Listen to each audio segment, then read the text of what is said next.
Right, y'all. Welcome, MasonS. Wait a minute.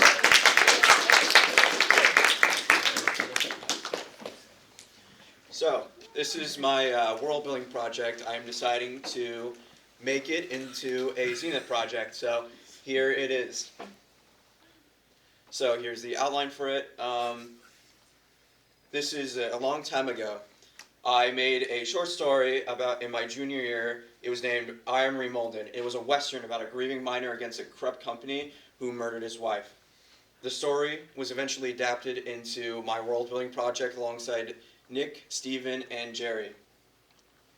So the original story was entirely reworked into the world building project with my group members. It was similar to the story beats to the original story. It was about a grieving miner, kind of like fighting against a company who murdered his wife. But we eventually kind of made that into a story about a tortured, angry miner living in a world of deception and a world of darkness, and he has to become a leader to an oppressive company. So here's the posters made, and our group members. Some of them were designed. So Jerry made this one, and Nick made this one. So the original design of Eugene Croy was based off of Clint Eastwood and Josh Brolin from No Country for Old Men and Arthur Morgan from Red Dead Redemption 2. But when it was time to make the world building project, I decided to kind of make something different because my taste in media was different compared to the time gap when I made Iron Remolded. So you can see I watched the Good, the Bad, and the Ugly. So you can see the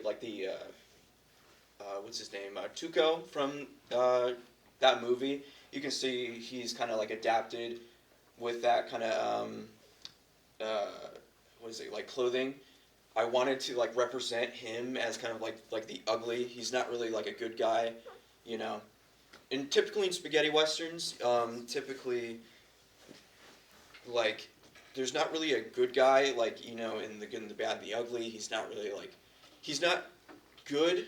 The good is not the good. He's kind of he's not as great as the other characters. And I also based his face design off of Angel Eyes from that movie as well. So you can kind of see that in the face. So I wanted to kind of give him that bad guy look. So we move on to why did I choose Team Fortress 2, Valve Software's Team Fortress 2 for kind of the design I wanted to have if this was an animation. So basically, Team Fortress 2 is kind of it's a shooter from 2007 created by Valve Software. It kind of has this unique style. It's kind of painterly and let me think about this. It's based on the 1960s. It's based on 1930s kind of kind of, I'm trying to find the words. It's painterly kind of art style, and it's set between the Badlands of what is it it's set in the middle of the U.S. So it fit well with my stories or our stories kind of rounded kind of Western. So I thought it would be great to kind of incorporate that and kind of pitch it with this kind of style. I wanted each scene to kind of feel like a painting. So and if you saw a painting from the old 1800s, I wanted to encapsulate that kind of feeling. So, and also silhouettes, I wanted to incorporate a lot of unique silhouettes. I feel silhouettes are important for character design. It makes sure that your character is unique to one another. It's identifiable at first glance, so I kind of want to incorporate that. So I wanted to start with the character silhouette, so I started just blocking out the character design and just wanted to make sure he's identifiable. He's kind of like the main character's a big guy, so I wanted to make sure I was incorporating that. So this is the model sheet I'm going to use. If I haven't clarified it already, this is going to be like a sculpt. So you can see like there's 2 of these because there's going to be different clothing for the like each body, because it's kind of a, he has a coat, and then I had to like model like his like undershirt. I didn't fully use all this, but I did like try to add all those details where you kind of see all that, like the creases in the pants, the kind of like square hands. Typically in TF2 they have like square hands. I wanted to add that because it was important to like ensuring like his silhouette design, and just use this concept painting as like a design, as a guide. And also I wanted to stay true with TF2's kind of like clay-like characters, so I tried not to add like super specific details. It's also like the models are low poly, so I had to make sure I wasn't like going too far. So this is like the sculpting process. So I have a lot more, but I ran out of time to gather all the images. But you can see, I just started just blocking out. I did all this in ZBrush. I just blocked out like his design, how big his proportions should be. I used the drawing as a guide for both. I also like started like shaping out the face. You can see like that weird thing where his hand is supposed to be. That's basically just I'm just kind of, I don't know how to explain it, but it was a technique used in ZBrush, and then you could have made it into like a normal mesh, and then I just kind of just shaped it. It was just continuously shaping it and shaping it and shaping it until I got to a place where I liked it. So here's the face that I got. So in like TF2, you can see like the face has kind of like I keep repeating this, it has like a clay kind of shape. Everything's kind of flat. You can see like on like the chin is kind of flat, so I try to incorporate that. I did kind of break my rule. I'm trying to find the laser pointer. It doesn't matter. I did add like forehead creases, but typically that's added in like the texturing with TF2 models. So I kind of broke that rule, but I didn't have time to texture and all that. So we move on to the final product. So I shaped it until I got to a place where I liked it.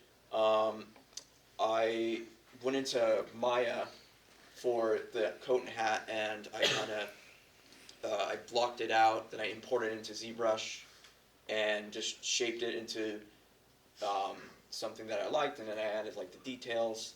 So if you can't tell, the model's not finished. So I wanted to move on to like my final thoughts about it. 3D modeling is difficult work. It's challenging work. It takes a lot of your time, but it's worth it. It's worth like going through that like kind of that time, that energy, learning it. Like when I started this is my first ever like full human model. So I started off, my senior year not knowing how to model like characters to making full, character models.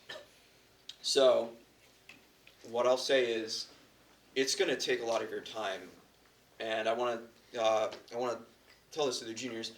It seems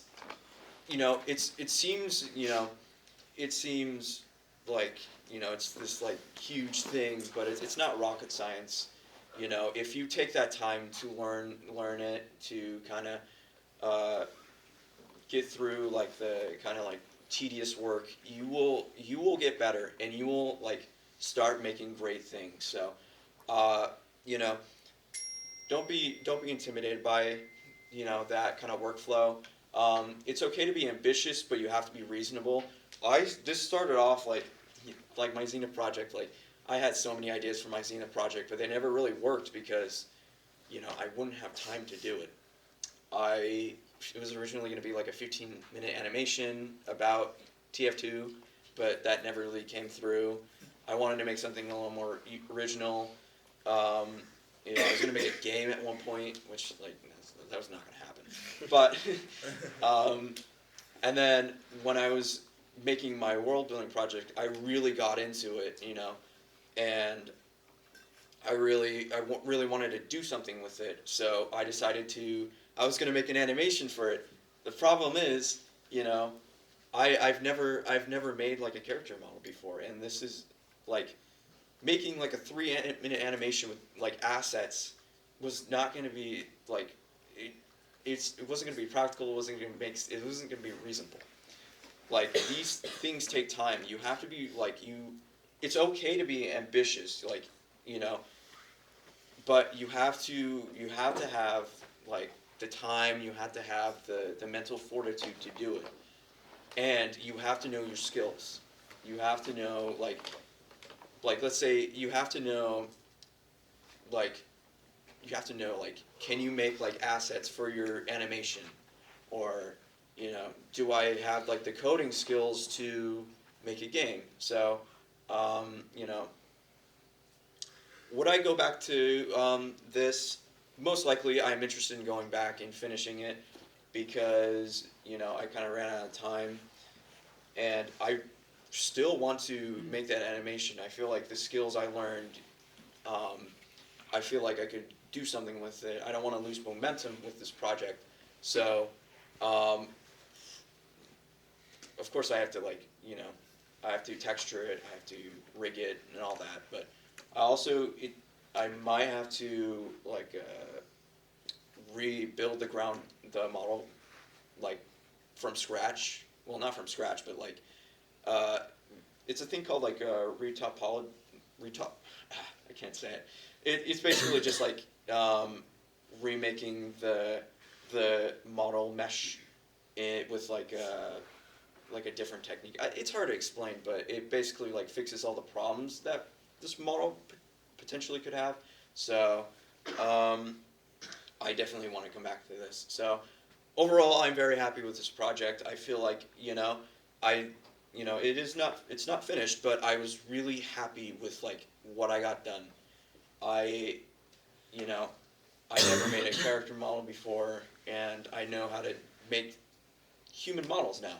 So I'm very happy with that, and I hope that I come back to this.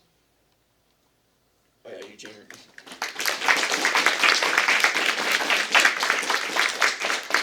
Any questions?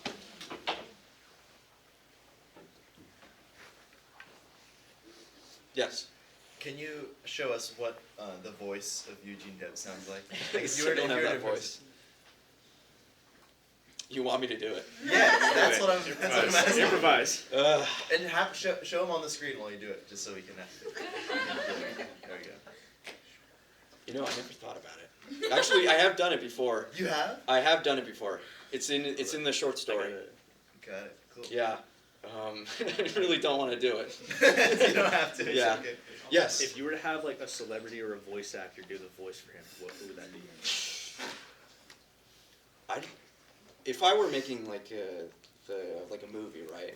I don't want a big name doing it. I kind of want somebody who's kind of smaller, somebody who's who's fantastic at voice acting, but a no name.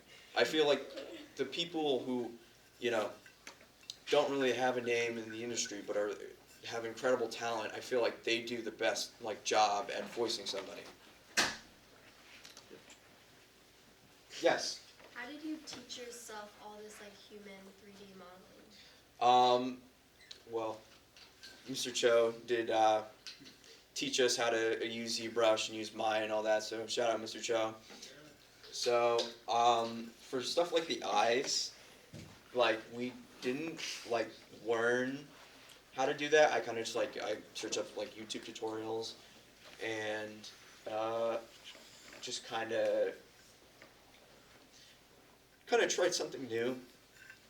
So most of the stuff was just kind of on my own. I was just learning on my own. The model, like, there's different parts of it. So, like, the hands are a different part of, like, the body. The head, I had to basically, like, learn how to, like, separate the head from the entire body. So, that was pretty fun. Any more questions? Yes? Did you illustrate that concept art? No, somebody made it for me. It was a person that I knew. They kind of knew my style and how much like I cared about like art style, especially for a game like Team Fortress 2, and knew like silhouettes were important to me, so they were the best fit for the job. So Mason, yes, I just want to say I'm really proud of how much you've invested in this project. Yes. Your heart is in this work. And I've seen it from the seed of this project as your flash fiction junior year, this character, through the world building process. Yes. You've done a lot of work on this just by yourself. yes, What's beautiful to me about this project is it's something that you can take with you and it will continue to live on beyond freestyle. And that just gives you a piece of art that's yours that you can continue to work on, write the feature-length screenplay for, Yep. and maybe shop it around, right? Because Yeah. you already have some experience pitching it. I absolutely loved making this. This was, when I first started, I was like, it's just a project, and I just got really into it. I want to thank my group members for, helping with the process. I feel like they're as important for this project. So, I did at the end kind of leave this title ambiguous. So, you might return. Thank you very much.